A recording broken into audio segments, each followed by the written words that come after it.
Hello good morning my dear student. तो मैं अमन कुमार फिर से करता हूँ हमारे प्यारे चैनल साइंस रीजन पर आपका स्वागत, जहाँ पे आज हम पढ़ेंगे lecture number 2 of light reflection and refraction का फिजिक्स का पहला चैप्टर क्लास 10 का। जनरली बच्चों को इस चैप्टर से बहुत डर लगता है, लेकिन मैं आज ऐसे कॉन्सेप्ट से इस चैप्टर को खत्म करूंगा आने वाले 2-3 दिनों में, या आपको साइंस से फिजिक्स से मजा आ जाएगा। और मैं आपको रियलिटी बताऊं ना, तो फिजिक्स समझने का सबसे बेहतरीन तरीका है कि आप लाइव इंटरेक्शन करें। ये फिजिक्स किताबी ज्ञान नहीं है, फिजिक्स जो है वो डेली फेनोमेना है। आपके डेली लाइफ में जो जो चीज आप अपने आसपास देख रहे हो, कहीं ना कहीं आपको फिजिक्स दिखेगा। आप लाइट को हर वक्त देख रहे हो, आपके घर पे बल्ब होगा, आप वो सनलाइट को देखते होगे, वो क्या है? लाइट ही तो है। उससे इमेज कैसे बनती है ये भी आपने देखा होगा। अपने बड़े बुजुर्ग से सुना होगा कि अंधेरे में मत रहा करो, या अंधेरे में किसी को चोट लग जाता है, कुछ दिखता नहीं है। तो ये सब क्या है? लाइट के बिना कोई चीज नहीं दिखती, तो आपको पहले से पता है, लेकिन अभी तक आपको पता नहीं था कि कैसे नहीं दिखती, क्यों नहीं दिखती और क्या कारण है कि नहीं दिखती। आज पढ़ने के बाद आप इन कारणों को भी समझ जाएंगे, ठीक है? और मुझे उम्मीद है कि मैं आपको अच्छे से समझाऊंगा। तो इसी के साथ शुरू करते हैं हमारा प्यारा सेकेंड लेक्चर ऑफ लाइट को शुरू करते हैं, और मुझे उम्मीद है मैं आपको अच्छे से पढ़ाऊंगा। तो आइए, आज जो हम मेन टॉपिक्स पढ़ेंगे उसके बारे में आपको थोड़ा मैं बता दूं। आज हम थोड़ा लाइट में और डिटेल जानेंगे कि लाइट क्या होता है, इंसिडेंट रे, रिफ्लेक्टेड रे क्या होता है, उनके बीच में जो एंगल बनता है वो कैसा होता है, angle of incidence, angle of reflection आपने सुना होगा, वो कैसा होता है। और एक इमेज बनाने के लिए, किसी भी ऑब्जेक्ट की इमेज बनाने के लिए किन किन चीजों की क्राइटेरिया है ये जानेंगे। फिर किस सरफेस पे कैसी इमेज बनेगी ये जानेंगे। मीडियम्स के बारे में जानेंगे कि कौन कौन से मीडियम पे कैसी कैसी लाइट के साथ फिनोमेना होता है। तो आइए इसके साथ जानते हैं। सबसे पहले हम जानेंगे इंसिडेंट रे को। मैंने आपको पिछले वाले वीडियो में लिखाया था, इंसिडेंट रे, रिफ्लेक्टेड रे के बारे में बताया था। इंसिडेंट रे के बारे में बताया था, कभी भी जो लाइट होती है उन्हें हम रेस के फॉर्म में गिनते हैं, उन्हें रेस के फॉर्म में बोलते हैं। तो जब भी कोई रे किसी सरफेस पे गिरेगी, तो उस गिरने वाली रे को मैं बोलूंगा इंसिडेंट रे। गिरने के बाद उसमें से जो रे निकलेगी, यानी जमीन पे टकराने के बाद, किसी ऑब्जेक्ट पे टकराने के बाद जो बाउंस बैक करेगी, उसे मैं रिफ्लेक्टेड रे बोलूंगा। और जिसपे ये सब हो रहा होगा उसे मैं एक मीडियम बोलूंगा, ऑब्जेक्ट बोलूंगा, जहां पे लाइट रिफ्लेक्ट हो रही है या इंसिडेंट हो रही है। तो आइए उसी इंसिडेंट रे के बारे में जानते हैं। सबसे पहले incident ray, the incoming ray of light in the any medium is known as incident. किसी भी मीडियम में जो इनकमिंग रे होती है, यानी जो रे आ रही होती है, किसी ऑब्जेक्ट पे गिर रही होती है, फॉल हो रही होती है, किसी ऑब्जेक्ट पे फॉल हो रही है, उसे आप फॉलिंग रे भी कह सकते हो, फॉलिंग रे भी कह सकते हो। गिर रही है उसे मैं इंसिडेंट रे कहूंगा। दूसरा reflected ray, the bouncing back of light in any surface of same medium. किसी भी सेम मीडियम का सेंस जहां पे इंसिडेंट रे गिरा हो। सेम मीडियम का मतलब मीडियम सेम होना चाहिए। इंसिडेंट रे और रिफ्लेक्टेड रे का मीडियम सेम होना चाहिए। ये नहीं कि इंसिडेंट रे मैंने गिरा है वाटर में और रिफ्लेक्टेड रे में खोज रहा हूं ग्लास में, नहीं, दोनों का मीडियम सेम होना चाहिए। तो जिस मीडियम पे इंसिडेंट हो रहा है उसी मीडियम पे जो बाउंसिंग बैक ऑफ लाइट होता है, लाइट का जो बाउंसिंग बैक होता है, उसे मैं क्या कहता हूं? Is known as reflected ray. The bouncing back of light in any surface of, किसी भी सरफेस पे लाइट का जो बाउंसिंग बैक होता है ऑफ अ सेम मीडियम यानी जहां पे इंसिडेंट रे है वहीं पे reflected ray, is known as reflected रे। मैं उसे रिफ्लेक्टेड रे कहता हूं। अब भाई मुझे रिफ्लेक्टेड वर्ड का मतलब समझाने की जरूरत नहीं है। आपने मिट्टी का बॉल देखा होगा, रबर का बॉल देखा होगा। आप जब रबर का बॉल को दीवार पे मारते हो, जमीन पे मारते हो, तो वो क्या होता है? जमीन से टकराने के बाद बाउंस बैक करता है। तो बाउंस बैक का क्या मतलब है? कोई चीज में जहां से फेंक रहा हूं अगर वहीं पे वापस आ रही है, कोई चीज अगर रिलीजिंग होकर वापस अपने रिलीजिंग पॉइंट पे आ रही है, तो मैं कहूंगा कि उसके साथ रिफ्लेक्शन हुआ, वो रिफ्लेक्ट हुई, वो टकरा के वापस आई। मैं हम लोगों ने 9th में फिजिक्स भी पढ़ा है कि न्यूटन्स थर्ड लॉ हम लोगों ने पढ़ा है कि हम अगर इसे फोर्स लगाएंगे तो वो भी हम पे फोर्स लगाएगी, तो आप उसे भी रिफ्लेक्शन बोल सकते हो। मैंने बॉल को फेंका, बॉल का फोर्स जमीन पे लगा, जमीन ने बॉल पे फोर्स लगाया, बॉल ऊपर आया, मैंने बॉल उठा लिया, तो बॉल के साथ फोर्स का फिनोमेना भी हुआ और प्लस रिफ्लेक्शन भी हुआ। क्यों? क्योंकि बॉल जहां से गया वहीं से वापस आ गया। कोई चीज अगर टकरा के वापस आ जाए, जहां से आपने फेंका वहां वापस आ जाए, तो उसके साथ क्या हुआ? रिफ्लेक्शन हुआ। ठीक है, आगे हम लोगों ने, मैंने कल आपको बताया था कि 3 तरह के सब्सटेंस होते हैं, तीन तरह के सब्सटेंस होते हैं, ओपेक होता है, ट्रांसपेरेंट होता है, ट्रांसलूसेंट होता है। पूरी दुनिया में तीन तरह के सब्सटेंस होते हैं जिसपे लाइट की रिफ्लेक्शन तय होती है। इन तीनों सब्सटेंस पे ही लाइट का रिफ्लेक्शन तय होता है, ठीक है। सबसे पहले ओपेक, इसे हम ओपेक कहते हैं, substance which do not allow light to pass from them. Opaque वो सब्सटेंस है जो कि लाइट को खुद से पास होने की इजाजत नहीं देता।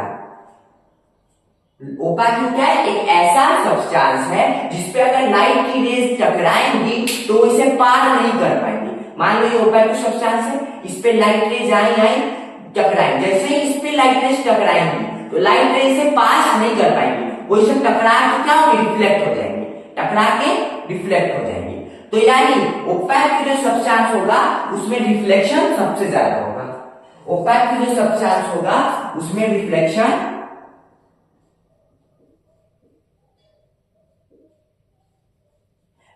सबसे ज्यादा होगा। क्यों इसमें सबसे ज्यादा रिफ्लेक्शन होगा? सीधी सी बात है भाई, अगर ये लाइट को अपने पास नहीं होने देगा, अपने आप से पास नहीं होने देगा, तो यानी लाइट रेज वापस चली जाएंगी। अगर मान लो ये एक ओपेक सब्सटेंस है, ये एक ओपेक सब्सटेंस है, ठीक है, लाइट रेज आई, इससे टकराई, अगर ये लाइट रेज को खुद के पार नहीं जाने देगा तो ये क्या करेगा? लाइट रेज को वापस भेज देगा, यानी क्या होगा? रिफ्लेक्शन होगा। तो जब रिफ्लेक्शन होगा, जब लाइट रेज पास नहीं होगी, तो इस सब्सटेंस में रिफ्लेक्शन सबसे ज्यादा होगा, ठीक। दूसरा, इसकी एग्जांपल होते हैं वुड। आपने वुड देखा होगा या फिर आप लोहे की कोई चीज देखते हो, आयरन देखते हो, ये सब जितने भी मेटल्स जितने भी देखते हो वो सब क्या है? वो सब सब्सटेंस लाइट को अपने आप से पास होने की इजाजत नहीं देते, उनसे सबसे ज्यादा लाइट रिफ्लेक्ट हो जाती है, जो लाइट आती है वो रिफ्लेक्ट हो जाती है। दूसरा, transparent, substance which allows more light to pass from them is called क्या? ट्रांसपेरेंट। ट्रांसपेरेंट के वर्ड से आपको समझ में आ रहा होगा, यानी ट्रांस यानी इसमें से पार कर जाना, यानी ट्रांसपेरेंट सब्सटेंस वो सब्सटेंस होते हैं जिससे कोई लाइट रेज आती है, टकराती है और पास कर जाती है। ट्रांसपेरेंट का मतलब हुआ वो लाइट, वो मीडियम, वो सरफेस जिससे कोई लाइट रेज आएगी और कम टकराएगी और पार कर जाएगी। यानी इन सब्सटेंस से जब भी कोई लाइट रेज आएगी पास करे तो सीधे पास कर जाएगी। आपने अपने घर पे ग्लास देखा होगा, शीशा देखा होगा, उन सब शीशों से क्या होता है? लाइट रेज आपको बिल्कुल दिखाई देती है। उन शीशों से पार होते हुए लाइट आपके घर में इंटर करती है, यानी वो जो ग्लासेस है वो क्या कर रहे हैं? लाइट रेज को पास कर रहे हैं, ना लाइट रेज को रिफ्लेक्ट कर रहे हैं, क्योंकि रिफ्लेक्ट करते तो वो जो सन रेज है वो आपके घर पे नहीं आती, लेकिन घर में आ रही है, यानी वो क्या कर रहे हैं? वो ट्रांसपेरेंट ग्लास है, वो लाइट को पास होने दे रहे हैं। तो ट्रांसपेरेंट का सीधा सा मतलब होता है वो मीडियम जो लाइट को ज्यादा से ज्यादा लाइट को खुद से पास कराते, ऐसे कौन से सब्सटेंस होते हैं? ग्लास एक ऐसा सब्सटेंस है जिसके थ्रू लाइट सबसे ज्यादा पास होती है, ना वो लाइट को रिफ्लेक्ट करता है ना वो लाइट को अब्सॉर्ब करता है। तीसरा, इसमें जो रिफ्लेक्शन होगा वो थोड़ा कम होगा, इसमें जो रिफ्लेक्शन होगा वो ओपेक के कंपैरिजन में बहुत कम होगा। तीसरा, translucent, substance which allow smaller portion of light to pass from them is called translucent. अब कोई ऐसे भी सब्सटेंस होते हैं जो कि ना तो लाइट को खुद से पास होने देते हैं, ना तो खुद को लाइट को रिफ्लेक्ट करने देते हैं, वो सारी की सारी जो लाइट रेज होती है उसे अब्सॉर्ब कर लेते हैं।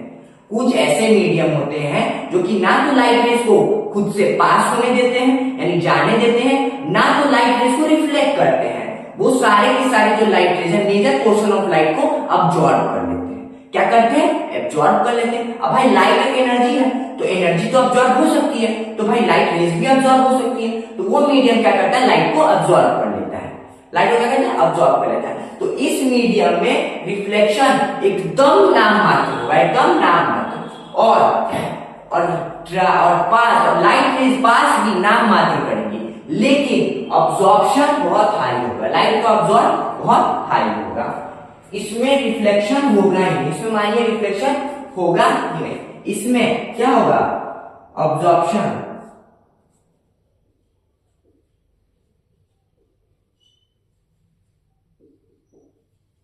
इसमें लाइट का अब्सॉर्प्शन जो होगा वो बहुत ज्यादा होगा, रिफ्लेक्शन बहुत कम होगा, रिफ्लेक्शन बहुत कम होगा, नहीं होगा ही। तो पहला जो सब्सटेंस था उसमें नंबर ऑफ रिफ्लेक्शन ज्यादा होंगे क्योंकि वो ज्यादा से ज्यादा लाइट को रिफ्लेक्ट कर देगा। दूसरे सब्सटेंस में लाइट जो होगा, नंबर ऑफ लाइट रेज ज्यादा पास होंगी, रिफ्लेक्शन कम होगा। तीसरे सब्सटेंस में ट्रांसलूसेंट में क्या होगा, अब्जॉर्प्शन ऑफ लाइट ज्यादा होगा और number of passing of light कम होगा और नंबर ऑफ रिफ्लेक्शन भी कम होगा। यह हमने जान लिया मीडियम, मतलब ये हमने जान लिया सरफेसेस, ऐसे सब्सटेंसेस जिनसे लाइट रेज अगर टकराएगी तो उनके साथ क्या होगा, ये हमने जान लिया, ओपेक, ट्रांसपेरेंट, ट्रांसलूसेंट। अब मैं आपको एक कमाल बात बताता हूं, क्या, आइए अब हम जानेंगे एक कमाल की चीज। पहले मैंने सवाल पूछा, उसका आप हमको जवाब दीजिएगा कि मिनिमम एक इमेज फॉर्मेशन के लिए क्या क्या चीजों की जरूरत होती है। मिनिमम एक, मान लीजिए आपको एक इमेज बनानी है तो आपको किन किन चीजों की जरूरत होगी। अगर आपको एक इमेज फॉर्म करना है तो आपको मिनिमम किन किन चीजों की जरूरत होगी, ये आप मुझे बता सकते हैं। मिनिमम किन किन चीजों की जरूरत होगी। अगर मान लीजिए आपको कोई इमेज फॉर्मेशन करना है, कोई ऑब्जेक्ट है उसका इमेज बनाना है, या क्योंकि बिना इमेज फॉर्मेशन के आपको कोई चीज दिखेगी नहीं। लाइट क्या करती है, लाइट किसी ऑब्जेक्ट की इमेज बनाती है, फिर वो इमेज हमारे आईज में जाता है और फिर हमारा आईज का जो रेटिना होता है वो ऑप्टिकल नर्व को भेजता है, ऑप्टिकल नर्व उसको सीधा करता है, फिर हमें वो इमेज दिखती है। यानी अगर किसी कोई ऑब्जेक्ट में लाइट रेज नहीं गिरेगी तो उसकी इमेज नहीं बनेगी, हमें वो चीज नहीं दिखेगी। तो वही इमेज बनने के लिए, किसी ऑब्जेक्ट की इमेज बनने के लिए क्या क्या मेन क्राइटेरिया है, किन किन चीजों की जरूरत होती है। तो आइए जानते हैं कि किन किन चीजों की जरूरत है। सबसे पहले source of light, source of light. दूसरा मीडियम, मीडियम कहिए या ऑब्जेक्ट कहिए, आपकी श्रद्धा, आप जो कहना चाहें कह सकते हैं। तीसरा आई, अब भाई आंख लगेगा कि नहीं लगेगा, बिना आंख के हो जाएगा। तो मान लीजिए कि आपको किसी ऑब्जेक्ट की इमेज देखनी है तो सबसे पहले सोर्स ऑफ लाइट होना चाहिए, यानी एक लाइट का सोर्स होना चाहिए जिसमें से लाइट रेज आए। लाइट का सोर्स होना चाहिए, लाइट का सोर्स कुछ भी हो सकता है, बल्ब हो सकता है, सनलाइट हो सकता है, कुछ भी लाइट का सोर्स हो सकता है। सनलाइट हो सकता है, आर्टिफिशियल बल्ब हो सकता है, सनलाइट हो सकता है, आर्टिफिशियल बल्ब हो सकता है। यानी सबसे पहले तो सोर्स ऑफ लाइट होना चाहिए जिसमें से रेज निकले, जिसमें से रेज निकले। जो रे निकलेगी उसे मैं कहूंगा क्या, इंसिडेंट रे, इंसिडेंट रे। ठीक है, ठीक है। दूसरी चीज क्या होना चाहिए, मीडियम होना चाहिए या वो ऑब्जेक्ट होना चाहिए। अब भाई जिसकी इमेज मुझे बनानी है वो ऑब्जेक्ट या मीडियम भी तो होना चाहिए जिसपे लाइट रे रिफ्लेक्ट करेगी। पहली चीज तो सोर्स ऑफ लाइट होनी चाहिए जिससे लाइट रेज आएगी। दूसरी मीडियम होनी चाहिए या ऑब्जेक्ट होनी चाहिए जिसकी इमेज बनानी है, जिसपे इंसिडेंट रे गिरेगा, जिसपे इंसिडेंट रे गिरेगा। ठीक है, तो यानी दूसरा मीडियम या ऑब्जेक्ट होना चाहिए। फिर क्या होगा, इंसिडेंट रे उस पर गिरेगी और क्या होगा, रिफ्लेक्शन होगा। फिर क्या होगा, रिफ्लेक्शन होगा। जैसा ही रिफ्लेक्शन होगा मैं इसे कहूंगा रिफ्लेक्टेड रे, मैं इसे कहूंगा रिफ्लेक्टेड, मैं इसे कहूंगा रिफ्लेक्टेड रे, रिफ्लेक्टेड रेज, मैं इसे कहूंगा रिफ्लेक्टेड रे, मैं इसे कहूंगा रिफ्लेक्टेड रे।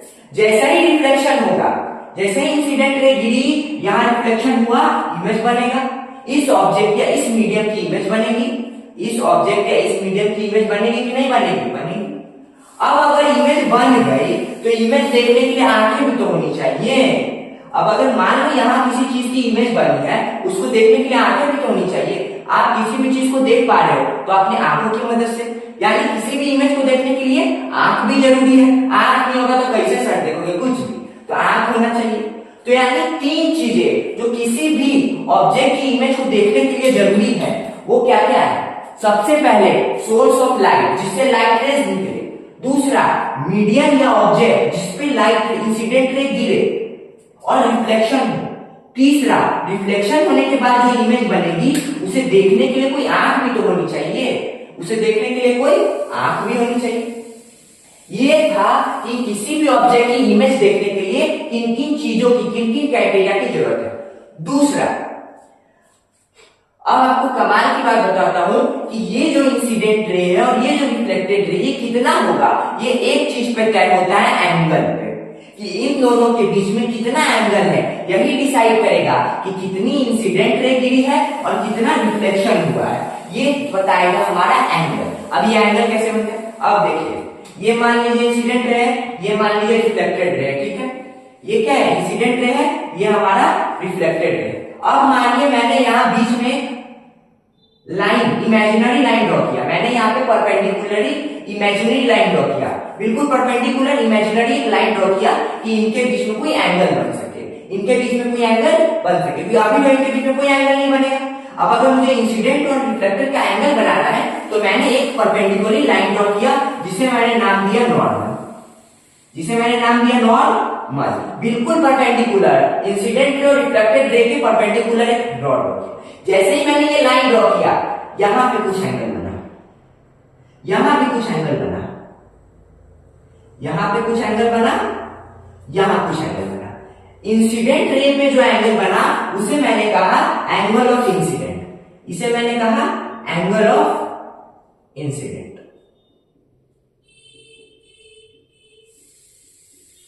इंसिडेंट रे में एंगल बन रहा है तो मैंने इसे कहा एंगल ऑफ इंसिडेंट, क्योंकि एंगल इंसिडेंट को बन रहा है। दूसरा, रिफ्लेक्टेड रे पे जो एंगल बना उसे मैंने कहा रिफ्लेक्टेड एंगल ऑफ रिफ्लेक्शन, इसे मैंने कहा एंगल ऑफ रिफ्लेक्शन, इसे मैंने कहा एंगल ऑफ रिफ्लेक्शन, इसे मैंने कहा एंगल ऑफ रिफ्लेक्शन। सीधी सी बात है, मैंने इन दोनों के बीच में एंगल बनाने के लिए एक परपेंडिकुलर लाइन ड्रॉ की जिसे मैंने कहा नॉर्मल, इसे मैं कहूंगा नॉर्मल। नॉर्मल जैसे ही ड्रॉ किया, इंसिडेंट रे के पास एक एंगल बना जिसे मैंने कहा एंगल ऑफ इंसिडेंट। फिर मैंने नॉर्मल ड्रॉ किया तो रिफ्लेक्टेड रे के पास भी एक एंगल बना जिसे मैंने कहा एंगल ऑफ रिफ्लेक्शन, क्योंकि इंसिडेंट रे पे एंगल बनी तो angle of incident, reflection reflected ray पे एंगल बनी तो एंगल ऑफ रिफ्लेक्शन। और ये जो मैंने लाइन ड्रॉ किया परपेंडिकुलर, ये है मेरा नॉर्मल, ये एक मीडियम पे मैंने ड्रॉ किया। तो आप इसे जल्दी से लिख लीजिए। तो आपको मैं एक बात जाने से पहले बता दूं कि एंगल ऑफ इंसिडेंट और एंगल ऑफ रिफ्लेक्शन बराबर होते हैं, और यही एंगल डिसाइड करता है कि कितना कोई रे इंसिडेंट हुआ और कितना कोई रे रिफ्लेक्ट हुआ। ये एंगल्स डिसाइड करती हैं, और इस एंगल्स के बारे में हम अभी आने वाले टॉपिक में हम डिटेल में पढ़ेंगे। तब तक आप इसे लिख लीजिए, फिर हम इस पर और डिस्कशन करते हैं। तो मुझे उम्मीद है मैंने जो आपको लिखवाया होगा वो आपने लिख लिया होगा पीछे। अब जैसे कि पीछे हमने जाना था कि एंगल ऑफ इंसिडेंट और एंगल ऑफ रिफ्लेक्शन जो होते हैं वो तय करते हैं कि कोई रे कितनी इंसिडेंट हुई है, कितनी रिफ्लेक्ट हुई, कितनी रिफ्लेक्ट हुई है, कितनी इंसिडेंट हुई। अब ये एंगल ऑफ इंसिडेंट और एंगल ऑफ रिफ्लेक्शन बराबर होता है, मैंने आपको ये भी कहा था। तो मैंने ये ऐसे नहीं कहा था, एक लॉ के मुताबिक कहा था। एक बाबा जी आए, उन्होंने एक लॉ दिया जिसका लॉ का नाम है लॉ ऑफ रिफ्लेक्शन। एक महान साइंटिस्ट आए, उन्होंने अपनी थ्योरी दी। वैसे तो भाई हम जो भी पढ़ रहे हैं वो साइंटिस्ट की ही देन है, वो पता है मैंने तो बहुत बातें भी बोलते हो, लेकिन उन लोगों ने अपने तरफ से अच्छा काम किया। हम लोग को नहीं समझ में तो हम लोग गलती उन्हीं को गलती नहीं। तो आप समझ पाते हैं। हाँ, तो लॉज ऑफ रिफ्लेक्शन दिया। लॉज ऑफ रिफ्लेक्शन लाइट पे बेस्ड है, लॉ ऑफ रिफ्लेक्शन रिफ्लेक्शन पे बेस्ड है, ऑफ लाइट लाइट के रिफ्लेक्शन पे बेस्ड है लॉ ऑफ रिफ्लेक्शन। तो इनका ऐसा कहना था कि all the angles, angle of incident, reflection and normal, angle of incident और एंगल ऑफ रिफ्लेक्शन के बारे में जानते हो, और नॉर्मल परपेंडिकुलर है तो उसका भी अपना 90 डिग्री एंगल बनेगा। तो ये तीनों जो होंगे वो सेम प्लेन पे लाई करेंगे, लाई इन दी सेम प्लेन। तो समझ में नहीं? अब इधर देखिए, इधर ध्यान से बस 5 मिनट देखो, मैं तुम्हें वो दोनों लॉ समझा दूंगा। मान लो यहां सोर्स ऑफ लाइट है, उससे लाइट रेज आई, यानी यहां कोई ऑब्जेक्ट है, मान लो यहां कोई ऑब्जेक्ट है जिसे मैं सोर्स ऑफ लाइट बोल रहा हूं, वो इस मीडियम से टकराई और फिर रिफ्लेक्ट हो गई, मीडियम से टकराई और रिफ्लेक्ट हो गई। इसे मैंने रिफ्लेक्टेड रे कहा, इसे मैंने इंसिडेंट रे कहा। बीच में मैंने एक परपेंडिकुलर लाइन खींची जिसे मैंने नॉर्मल कहा, बीच में मैंने एक परपेंडिकुलर लाइन खींची जिसे मैंने नॉर्मल कहा। इसे मैंने क्या कहा, इसे मैंने नॉर्मल कहा। ये हो गई मेरी रिफ्लेक्टेड रे, ये हो गई मेरी इंसिडेंट रे, ये हो गई मेरी रिफ्लेक्टेड रे, ये हो गई मेरी इंसिडेंट रे।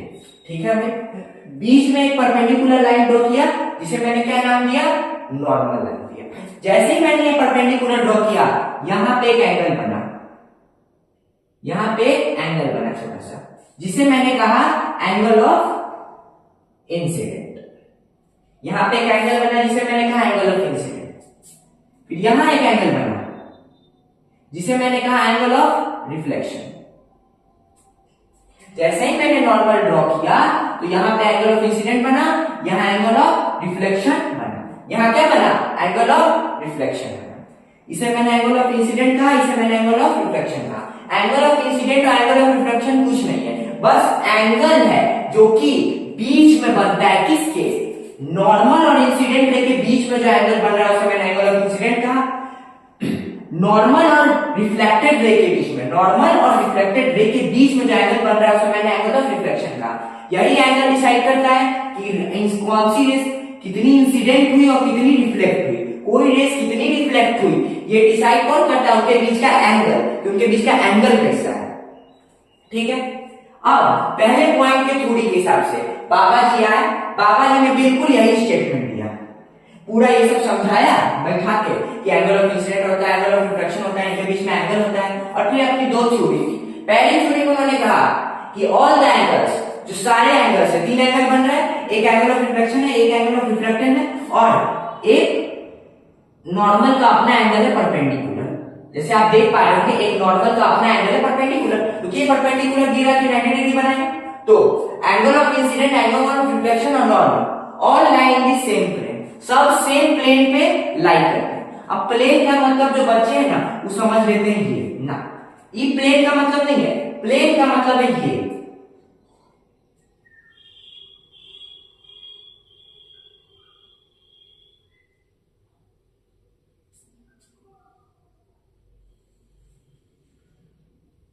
इसे मैं प्लेन कहूंगा,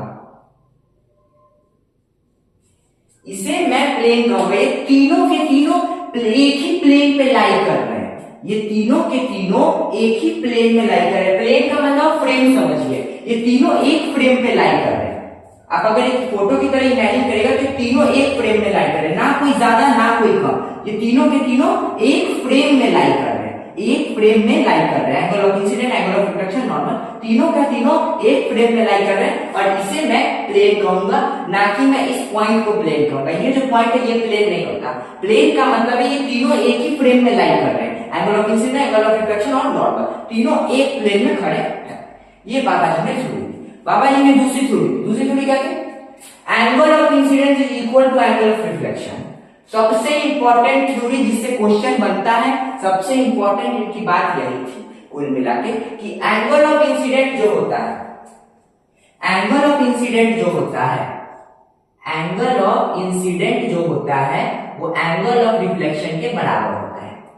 स्टार मार्क लगा लो, बहुत इंपॉर्टेंट पॉइंट है कि एंगल ऑफ इंसिडेंट यानी जो एंगल इंसिडेंट रे और नॉर्मल के बीच में ये जो एंगल बन रहा है वो नॉर्मल और रिफ्लेक्टेड रे के बीच में जो एंगल बन रहा है एंगल ऑफ रिफ्लेक्शन, ये दोनों आपस में इक्वल होते हैं। यानी अगर एंगल ऑफ रिफ्लेक्शन अगर 60 डिग्री होगा तो एंगल ऑफ रिफ्लेक्शन भी कितना होगा, 60 डिग्री होगा। अगर एंगल ऑफ इंसिडेंट 50 डिग्री होगा तो एंगल ऑफ रिफ्लेक्शन भी 50 डिग्री होगा। अगर एंगल ऑफ इंसिडेंट 110 डिग्री होगा तो एंगल ऑफ रिफ्लेक्शन भी 110 डिग्री होगा। यानी जैसे जैसे इंसिडेंट एंगल ऑफ इंसिडेंट बढ़ेगा वैसे एंगल ऑफ रिफ्लेक्शन बढ़ेगा। यानी आप ये भी कह सकते हो angle of incidence is directly proportional to angle of reflection. अगर मैं एंगल ऑफ इंसिडेंट रे को बढ़ाऊंगा तो एंगल ऑफ रिफ्लेक्शन रे भी बढ़ेगा। जैसे जैसे जितना एंगल ऑफ रिफ्लेक्शन होगा उतना ही इंसिडेंट होगा, जितना एंगल ऑफ इंसिडेंट होगा उतना ही एंगल ऑफ रिफ्लेक्शन होगा। और यही बाबा जी की सबसे इंपॉर्टेंट लाइन थी जिसने हिला दिया, जिसने फिजिक्स की दुनिया को हिला दिया। उन्होंने कहा कि जो angle of incidence angle of reflection होगा वो आपस में बराबर होगा। यानी ये जितना होगा उतना ही ये होगा, जितना आई होगा उतना ही आर होगा। ठीक है, आई का मतलब एंगल ऑफ इंसिडेंट, आर का मतलब एंगल ऑफ रिफ्लेक्शन। अब यहाँ पे हमारा लॉज ऑफ रिफ्लेक्शन खत्म हुआ, जो कि बहुत इंपॉर्टेंट चीज है। इससे क्वेश्चन पूछता है लॉ ऑफ रिफ्लेक्शन को एक्सप्लेन करिए या लॉ ऑफ रिफ्लेक्शन को बताइए, और न्यूमेरिकल में भी लॉ ऑफ रिफ्लेक्शन का बहुत काम आता है। ठीक है, अब आइए लॉ ऑफ रिफ्लेक्शन हमारा यहाँ पे खत्म हुआ। ठीक है, दूसरा अब हम आते हैं दूसरी चीज पे, जो कि ऑब्जेक्ट। मैंने आपको पिछले वीडियो में बनाया था कि ऑब्जेक्ट और इमेज के बारे में। किसी भी चीज का इमेज बनाने के लिए मुझे लाइट चाहिए, मैं उस लाइट के सोर्स को ऑब्जेक्ट कहूंगा, और जिसकी इमेज बन रही है या तो आप उसको इमेज कह दीजिए या तो आप उसको मीडियम कह दीजिए, क्योंकि उससे लाइट रिफ्लेक्ट हो रही है। तो जानते हैं ऑब्जेक्ट और इमेज की definition. Object and object is source of light. Object जो है वो लाइट का एक सोर्स है, लाइट रेज का एक सोर्स है, दैट आर इंसिडेंट रे, जिसपे incident ray on optical instrument. यानी ऑब्जेक्ट का मतलब कुछ नहीं है, object is a source of light rays. Object जो है वो लाइट रेज का एक सोर्स है, दैट आर इंसिडेंट, जो कि इंसिडेंट रे है, that are incident on optical instrument. इसका सीधा सा मतलब है, यानी लाइट रेज का मतलब कुछ, ऑब्जेक्ट का मतलब कुछ नहीं है। ऑब्जेक्ट जो है वो light, source of light rays है, लाइट का एक सोर्स है, जिसमें इंसिडेंट, जिसका इंसिडेंट रे किसी ऑप्टिकल इंस्ट्रूमेंट पे गिरेगा। ऑप्टिकल इंस्ट्रूमेंट का मतलब होता है रिफ्लेक्टिंग सर्फेस, यानी जिस चीज से लाइट रिफ्लेक्ट होगी उस पे जो इंसिडेंट रे गिरेगा उसे मैं क्या कहूंगा, ऑब्जेक्ट कहूंगा। यानी इंसिडेंट रे जहां से आ रहा होगा उस सोर्स को मैं ऑब्जेक्ट कहूंगा। ऑब्जेक्ट सनलाइट हो सकता है, बल्ब हो सकता है, कुछ भी हो सकता है। ठीक है, एग्जाम्पल मिरर लेंस, जिसके बारे में आपको ब्रीफली इस चैप्टर में पढ़ना है। ये दोनों रिफ्लेक्टिंग सर्फेस है। तीसरा इमेज। अब अगर किसी ऑब्जेक्ट को देखना है तो उसकी इमेज तो बनानी होगी, बिना इमेज बनाए तो ऑब्जेक्ट दिखेगा नहीं। तो इमेज क्या है? It is the replica. Replica का मतलब होता है ट्रू कॉपी।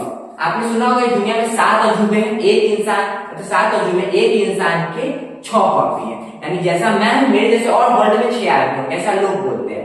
मेरा इस पे कभी मानना है, क्योंकि 1-2 तो होते हैं, 6 पे भरोसा नहीं है। तो ऐसे 6 होंगे, यानी मेरे जैसे 6 होंगे, तो मेरे जैसे 6 कॉपी होंगी मेरे लिए, तो वो जो 6 होंगे वो मेरे कॉपी ही ना होंगे, मेरे ट्रू कॉपी होंगे। तो रेप्लिका का मतलब ट्रू कॉपी होता है, किसी भी चीज की कॉपी को हम रेप्लिका बोलते हैं। अगर मैं 2 एक जैसे कागज ले आऊं, मैं बोलूंगा ये दोनों रेप्लिका है, यानी एक दूसरे के कॉपी। ठीक है, तो इमेज कुछ नहीं है, it is replica, true copy of an object that is form by interaction of reflected raise और रिफ्रैक्टेड रेज। इमेज कुछ नहीं है, ये रेप्लिका है किसका, ऑफ एन ऑब्जेक्ट का, दैट इज फॉर्म, जो कि फॉर्म हुआ है by the interaction of refracted रे है रिफ्रैक्शन रे। अभी आपको रिफ्रैक्टेड रेज के बारे में उतना डिटेल में नहीं पढ़ना, या आपको नेक्स्ट वीडियो में पढ़ना जब हम रिफ्लेक्शन खत्म करेंगे। अभी बस आप रिफ्लेक्शन पे, रिफ्लेक्टेड रे पे।